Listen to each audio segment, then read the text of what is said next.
तो ये फलनों का संयोजन और व्युत्क्रमणिक फलन के बारे में हम समझेंगे। मान लीजिए एक फलन है f a से b, इसको मैं जरा एक्सप्लेन कर रहा हूँ।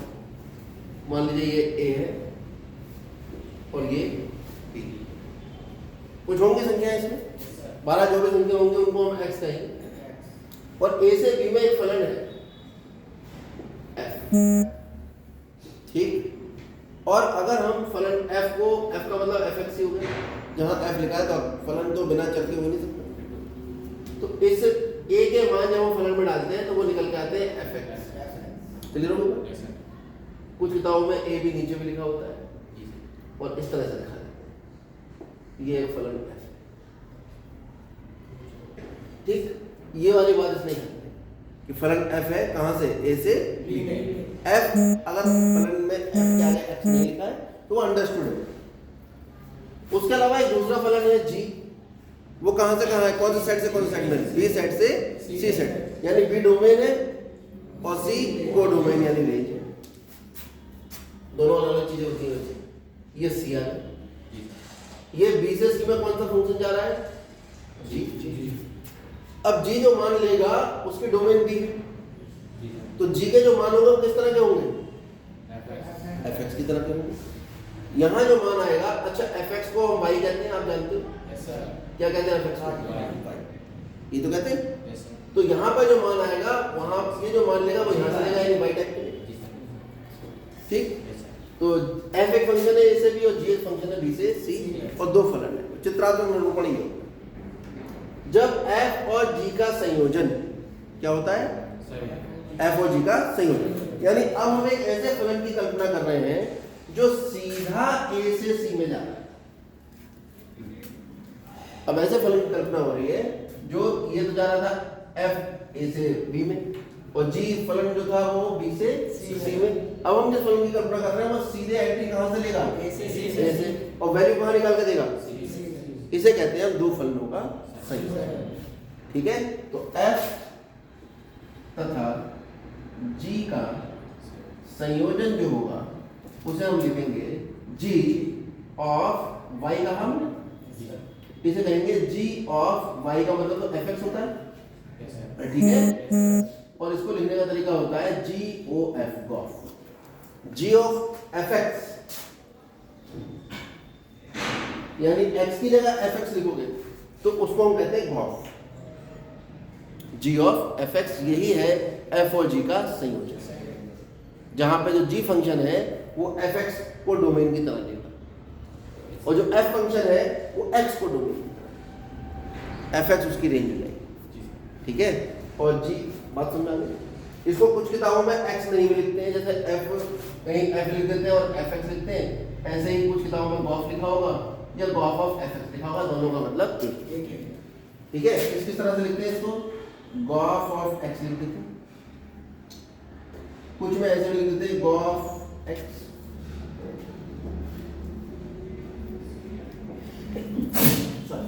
इन सब का मतलब एक। अब क्या करेंगे, g का संयोजन गॉफ द्वारा निरूपित होता है, समझ लिया हमने, तथा फलन गॉफ कहां से कहां होता है, a से c में। देखो a से कहां है, c, जहां गॉफ ऑफ fx या गॉफ ऑफ x, बच्चे से गॉफ ऑफ x पढ़ते हैं, कुछ गो ऑफ fx कहते हैं, ठीक है। बहरहाल गॉफ फंक्शन है गॉफ ऑफ x, जिसको लिखते हैं g ऑफ x। कैसा है एक्सेस में, फॉर एवरी x कहां से आ रहा है, द्वारा परिभाषित होता है, क्लियर हो गया। अब आते हैं व्युत्क्रमणीय फलन पर, इन्वर्टिबल फंक्शन, क्योंकि प्लस का माइनस होता है, वर्ग का वर्गमूल होता है, गुणा का भाग होता है, ऐसे ही फंक्शन का भी तो उल्टा होना चाहिए। तो फंक्शन का जो उल्टा होता है, मतलब इसको आप उस तरह से ना लें कि x का इनवर्स 1/x होगा, आप कहे फंक्शन का f है और इसका इनवर्स ये होगा तो 1/f होगा, नहीं। जैसे प्लस का उल्टा माइनस होता है, तो +2 का अगर हम इनवर्स लेंगे, एडिटिव इनवर्स, तो -2 आएगा, और 2 का मल्टीप्लिकेटिव इनवर्स लेंगे तो 1/2 आएगा। यानी 2 में, बात समझ आ रही है जो मैं बोल रहा हूँ। एक होता है एडिटिव इनवर्स, योगात्मक प्रतिलोम, कक्षा 5 में पढ़ा होगा, एक गुणात्मक प्रतिलोम होता है। योगात्मक प्रतिलोम क्या होता है, किसी संख्या में जोड़ो तो 0 आ जाए। गुणात्मक प्रतिलोम क्या होता है, किसी संख्या में गुणा करो तो 1 आ जाए। तो 3 का योगात्मक प्रतिलोम -3 होगा और 3 का गुणात्मक प्रतिलोम 1/3 होगा। ठीक है, कहते दोनों को प्रतिलोम। ऐसे फंक्शन का भी जो प्रतिलोम है या इन्वर्टिबल फंक्शन है या व्युत्क्रमणीय फलन है, उसको लिखते हैं f इनवर्स से, लेकिन उसका मतलब 1/f नहीं होता। उसका बेसिक मतलब क्या होता है, अगर एक फंक्शन f है, याद है प्रतिलोम में बात करें, अगर एक फंक्शन f है कहाँ, x से x डोमेन है और y, ठीक है। तो एक दुनिया में फंक्शन ऐसा हुआ जो y से x में है, ऐसा भी तो हो सकता है, उस फंक्शन को हम कहते हैं अगर फंक्शन x से y में है तो y से भी तो x में होता होगा। अगर मैं ये कह रहा हूँ कि a से b में फंक्शन जा रहा है तो कोई ना कोई ऐसा फंक्शन तो होगा जो b से a में जा रहा होगा। यानी अगर दो शब्दों में कहूँ fx बराबर x - 1 कहा मैंने, बताओ इसकी डोमेन और रेंज क्या है, ये a हो गया, ये b हो गया। 1 2 3, 1 रखोगे 0 आ गया, 2 रखोगे 1 आ गया, 3 रखोगे तो 2 आ गया। x का मान 1 रखोगे तो इसका मान 0 आएगा, 2 रखोगे तो 1 आएगा, 3 रखोगे 2 आएगा। ये a है डोमेन, इसकी ये रेंज, और फंक्शन कहाँ जा रहा है, a से b में जा रहा है। फंक्शन कहाँ है, a से b में। अब दुनिया में कोई एक ऐसा फंक्शन तो होगा जो 2 पे लगाओ तो 3 आ जाए, जो एक वैल्यू डालो 2 वैल्यू दे दे हमें। बिल्कुल एक ऐसा फंक्शन g है, एक ऐसा फंक्शन x प्लस आप देखो यहाँ पे डालो मान 0, कितना आ जाएगा, इधर g फंक्शन काम कर रहा है 1, ठीक है, कितना आ गया 1 डालोगे तो कितना आएगा 2 डालोगे तो कितना आएगा 3, यानी इधर से इधर चल रहा है। और ये फंक्शन कैसा है, अब आपने देखा है 0 1 2 ये तो b है, 1 2 3 ये क्या है a है, यानी एक फंक्शन g आ गया हमारे पास, कहाँ b से a। समझा गई बात। तो अगर ऐसी स्थिति है कि किसी फंक्शन की डोमेन और उसी फंक्शन की रेंज, अगर उस फंक्शन की रेंज को डोमेन बना दिया जाए, और ऐसा फंक्शन है जो उस रेंज को डोमेन बनाने पर अप्लाई कर दे तो पहले वाले फंक्शन की डोमेन हमें दे दे, ऐसा फंक्शन इसका इनवर्स कहलाता है। तो g बराबर होगा, यहाँ पे एक और बात चीज है, g ऑफ fx निकाल के देखना, कैसे निकालेंगे ये भी सीख लो। भाई हमारे पास gx का मान कितना था, x प्लस 1, अब हम निकाले g ऑफ fx, यानी x की जगह क्या लिख दिया fx, तो यहाँ x की जगह क्या लिख दोगे fx का मान कितना है, कितना आ गया,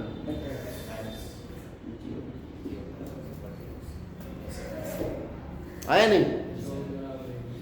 एक तरह से देखें तो हमें जब हमने g पर ये लगा a से b था फंक्शन, और एक ऐसा फंक्शन आ गया कि जब हमने b की वैल्यू को यूज किया fx को, तो हमें a की वैल्यू मिल गई, तो तो ये दोनों फंक्शन एक दूसरे के इनवर्स कहलाते हैं। यही आपके इसने डेफिनेशन ली है फंक्शन की। एक साधारण डेफिनेशन तो ये है कि एक फंक्शन है x से y में, तो उसका जो इनवर्स व्युत्क्रमणीय फलन होगा वो होगा y से x में। ये तो एक सामान्य बात है। अब इसने इसका थोड़ा जनरलाइजेशन किया। वो जनरलाइजेशन क्या था, वो ये था, फलन f x से y में व्युत्क्रमणीय फलन कहलाता है। कब व्युत्क्रमणीय फलन हुआ, जिसका प्रतिलोम फलन संभव है। अभी और गहरी बात करता हूं अगर मैं आपसे, और मैं यहां पर एक वैल्यू लिख दूं 5, डोमेन मुझे इतनी दी है, रेंज में 5 दे दिया, क्या इसका इनवर्स हो जाएगा? क्यों? क्योंकि जब मैं इनवर्स फंक्शन निकालूंगा तो एक वैल्यू ऐसी होगी जिसके लिए कोई भी प्री इमेज उसकी नहीं होगी। ये अलग बात है, 5 रखूंगा तो आएगा 5 और 1 6, लेकिन 6 मेरे डोमेन में नहीं, तो इसका मतलब ये फलन व्युत्क्रमणीय नहीं। ये g f का प्रतिलोम फलन तो है और f g का प्रतिलोम फलन है, लेकिन तब तक ही है जब तक कि 5 नहीं है। लेकिन अगर मैं इसमें कुछ डाल दूंगा ऐसा जिसकी कोई प्री इमेज नहीं है, 1 की 0 है तो 0 की प्री इमेज 1 है, 2 की इमेज 1 है तो 1 की प्री इमेज 2 है। ठीक है, तो अगर कोई ऐसे यहाँ, इसका मतलब क्या हुआ, एक और गहरी बात आगे निकलती है। इस समय ये फंक्शन 1 1 है, ठीक है, और अगर ये ऑन टू भी है, ऑन टू का मतलब इसमें कोई खाली नहीं है, तो फंक्शन का इनवर्स उसी का संभव होगा जो ऑन टू होगा। अब सवाल उठता है ये, क्या उस फंक्शन का भी इनवर्स संभव है जो 1 1 नहीं है, जो 1 1 नहीं है? इस पर भी विचार कर लेते हैं। हमने यहाँ कर दिया एक्स स्क्वायर, अब कितना आएगा ये बताओ। 1 रखोगे तो 0, 2 रखोगे 4 में से 1 कितना बचा, 3 रखोगे कितना हुआ 8, और -3 रखोगे तो वो भी 8 आएगा। और जब मैं इनवर्स फंक्शन की कल्पना करूंगा तो डोमेन ये बन जाएगी, और जब ये डोमेन बनेगी तो इसमें एक एलिमेंट की 2 इमेज आ गई, ये संभव। इसका मतलब अगर किसी फंक्शन का इनवर्स संभव है तो उसका 1 1 ऑन टू होना बहुत आवश्यक है। कोई फलन अगर एक की आच्छादी है, 1 1 ऑन टू है, बाइजेक्टिव है, तभी उसका इनवर्स संभव। ये कंपटीशन की तरफ चलेगी। बोर्ड में भी ऐसा सवाल है, जांच कीजिए क्या फलन आपका इसका व्युत्क्रमणीय है या नहीं। तो इसकी जांच के लिए सबसे पहले ये जांच की जाएगी कि ये 1 1 ऑन टू है या नहीं। अगर 1 1 ऑन टू है तब तो इनवर्स निकालने की कोशिश करेंगे, 1 1 ऑन टू नहीं है तो इनवर्स निकालने का कोई मतलब ही नहीं। आपके एनसीईआरटी में उसने एक ये वाला मेथड दिया है। अब हम इस पर आ जाते हैं, अभी तो ये डिस्कशन आपको समझाने के लिए, यहाँ तक दिमाग में बात बैठ गई हुई, इससे ऊपर है नहीं, इससे ऊपर मैथमेटिक्स नहीं है आपके 12th क्लास की, जितनी हम बता रहे हैं ये मैक्सिमम है। एक फलन f है x से y में, व्युत्क्रमणीय फलन कहलाता है यदि किसका व्युत्क्रमणीय, व्युत्क्रमणीय फलन होता है इसका इनवर्स संभव है यदि एक दुनिया में ऐसा फंक्शन है जो y से x है। आप देखो इसकी डोमेन को रेंज बना दिया, और रेंज को डोमेन बना दिया, और डोमेन को रेंज बना दिया। ये तभी होगा जब वो फंक्शन 1 1 ऑन टू होगा। का अस्तित्व इस प्रकार है कि जब हम g ऑफ fx निकालते हैं तो ix आता है। इस ix का मतलब है आइडेंटिटी फंक्शन, कक्षा 11 में पढ़ा। आइडेंटिटी फंक्शन क्या करता है, आइडेंटिटी फंक्शन होता है fx बराबर x, ये होता है ix का मतलब है इसमें जितना भी x डालोगे उतना x ही निकल जाएगा। f1 बराबर 1, f2 बराबर 2, f3 बराबर 3, ये आइडेंटिटी फंक्शन कहलाते हैं। तो ix ये इसलिए बता रहा है, इसका भी एक बहुत गहरा अर्थ है, जमाई मतलब बोरियत है इसमें, मैं जानता हूँ। ix का मतलब है कि आइडेंटिटी फंक्शन इन x। सवाल ये उठता है कि आइडेंटिटी फंक्शन इन x ही क्यों है, और यहाँ पर आइडेंटिटी फंक्शन इन y, क्योंकि मैं निकाल रहा हूँ गॉफ। गॉफ होता है g ऑफ fx, तो जो fx आया वो तो x से आया ना, तो यहाँ पर जो वैल्यू आएगी वो x आएगी, और ये जो वैल्यू गॉफ ऑफ x आएगी आपको क्या वैल्यू निकाल के देगी, ix, यानी आइडेंटिटी फंक्शन होगा। यानी गॉफ एक आइडेंटिटी फंक्शन होगा, यानी अगर गॉफ में x लगाओगे तो x ही आएगा, गॉफ में y लगाओगे तो y आएगा। तथा अब इससे खाली काम नहीं चलेगा, क्योंकि इधर से इधर जा रहे हैं, इधर से इधर जा रहे हैं, और यहां पर कोई ऐसा एलिमेंट आ गया जिसकी कोई प्री इमेज नहीं है, ठीक है, तो इनवर्स कैसे समझें। इनवर्स के लिए तो आपको सीधे यहां से यहां, अब खाली इसने बात इस डोमेन की है, अभी डिटेल में जाएंगे। अभी आप देखो, अगर फॉग आप निकालो, फॉग क्या है, f ऑफ gx।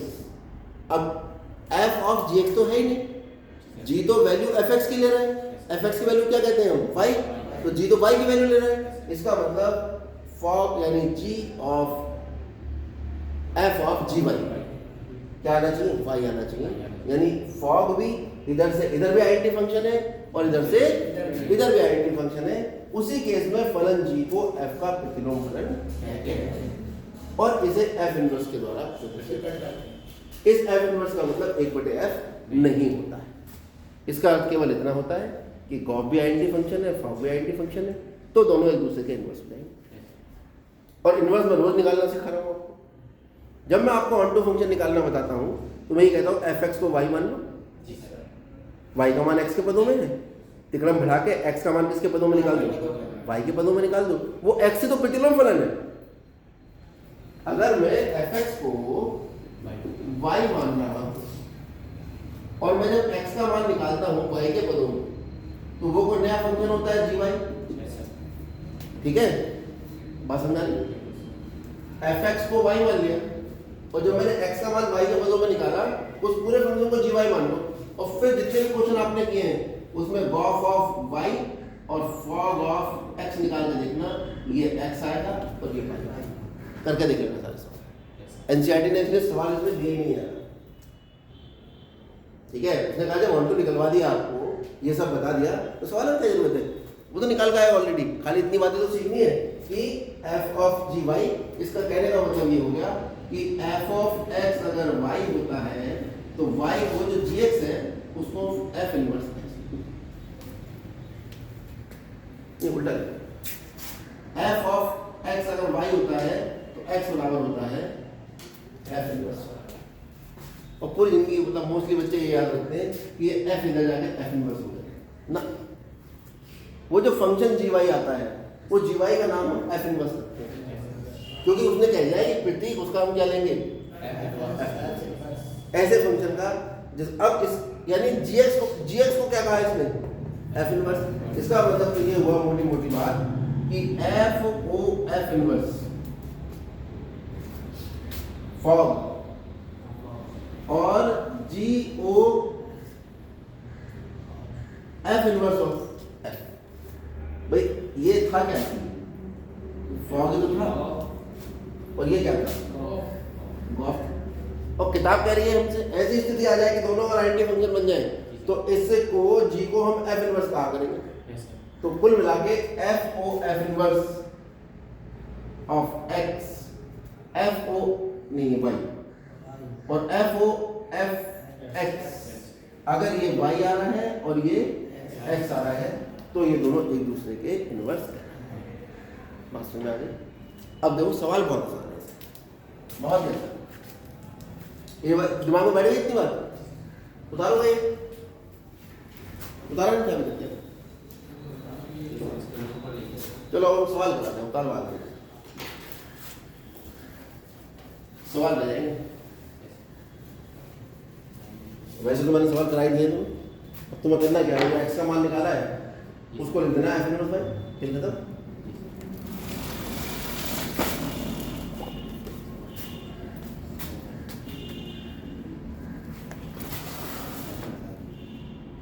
एनसीईआरटी को ढंग से पढ़ लिया, जीवन सुधर जाएगा।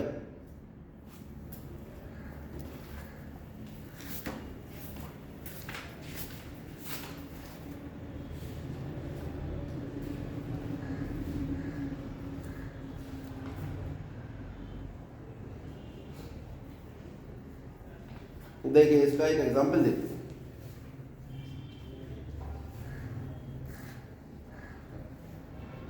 ये एग्जाम्पल नंबर 17। वैसे तो बहुत सारे सवाल थे पिछली किताब में, जो पुरानी किताब जिनके पास है उनके पास बहुत मटेरियल होगा। पेज 14 पर है किताब। ये कह रहे हैं एफ एक फंक्शन है नेचुरल नंबर से वाई, और ये परिभाषित है इस प्रकार, वाई जो है जो उसकी रेंज है उसको उसने इस तरह से डिफाइन किया है कि y में जो अवयव है वो y टाइप के अवयव है, वो भी नेचुरल नंबर है। और वो कैसा है y, लेकिन वो y इस तरह का है, केवल y बराबर 4x प्लस। ठीक है, for every x belong to n। इसके लिए सिद्ध करना है कि f व्युत्क्रमणीय है और प्रतिलोम फलन क्या है, यही आता है। सिद्ध करो f कैसा है,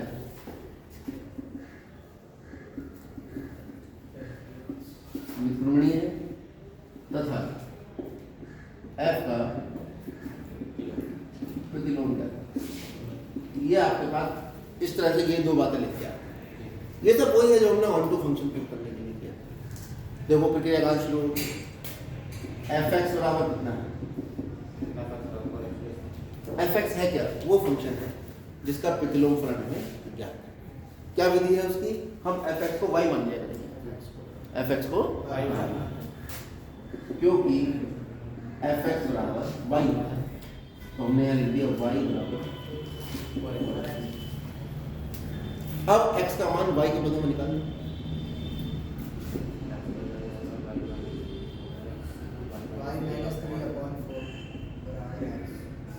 कुल मिला के x बराबर आ गया y माइनस 3/4।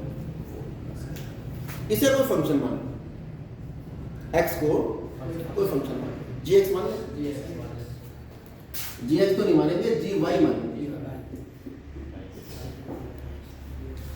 परिभाषा क्या कह रही है, परिभाषा कह रही है अगर f एक फंक्शन है x से y में, gx फंक्शन है y से x में, तो गॉफ और फॉग अगर दोनों आइडेंटिटी फंक्शन है, गॉफ तथा फॉग दोनों आइडेंटिटी फंक्शन, तो ये फंक्शन कैसा हो जाएगा, व्युत्क्रमणीय हो जाएगा।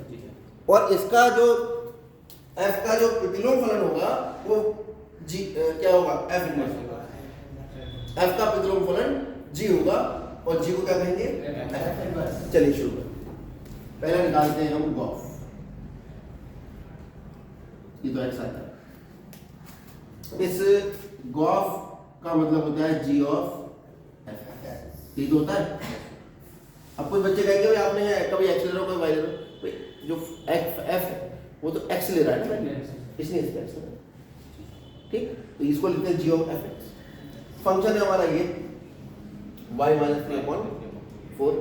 तो हम क्या करेंगे, यहाँ पर y की जगह क्या लिख देंगे, f x, y की जगह f x। तो जी वाई है, y की जगह आ जाएगा एफ एक्स माइनस 3/4। समझ में आ रहा है, अरे ठीक है। ये जी वाई की वैल्यू हम पहले निकाल चुके थे, अब हम निकाल रहे हैं गॉफ, गॉफ का मतलब जी ऑफ एफ एक्स। हमने y की जगह कितना लिख दिया, एफ एक्स का मान कितना हुआ यहाँ पर, एफ एक्स का मान है हमारे पास 4x + 3 माइनस 3 अपनी जगह, ये 4 की करके हो गया 4x/4 से कितना आ गया x, यानी गॉफ ऑफ x आपके पास x आ रहा है, यानी आइडेंटिटी फंक्शन, ठीक। अब फॉग निकाल, फॉग ऑफ y, क्यों कह रहे हैं y, क्योंकि g जो वैल्यू ले रहा है वो तो y के ले रहा है ना, f ऑफ g1, अरे ठीक है। हमारे पास एफ एक्स की वैल्यू कितनी है, 4x। अब x की जगह कितना आ रहा है, gy, तो यहाँ x की जगह कितना लिख दोगे,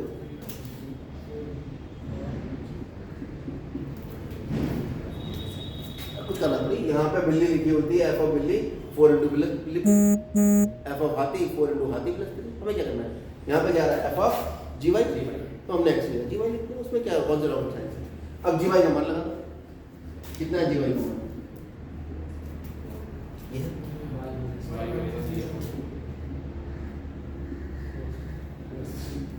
इससे ये घटेगा कितना होगा, y माइनस 3 + 3 कितना, तो f ऑफ gy कितना आता है, अतः g जो है वो f का क्या है, प्रतिलोम फलन।